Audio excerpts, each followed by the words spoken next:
ကန်တော်များဒီချိန်လေးတိုင်းမှာပိုတရီများစရာတွေပေါ်လာမြဲချေ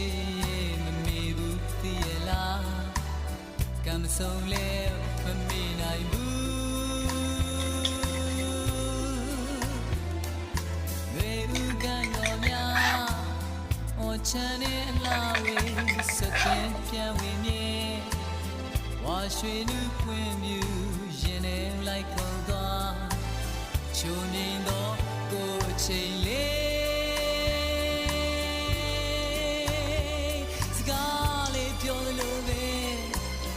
သူကိုနာရောက်လာပြီးတော့ကတ်ထိုင်သွားလို့ပဲ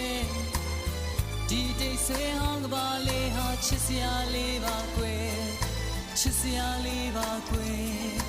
ကိုယ်လက်ကလေးတွေနှွေးထွေးလာတယ်ချစ်သူလေးရဲ့ထွေးလဲပါကွယ်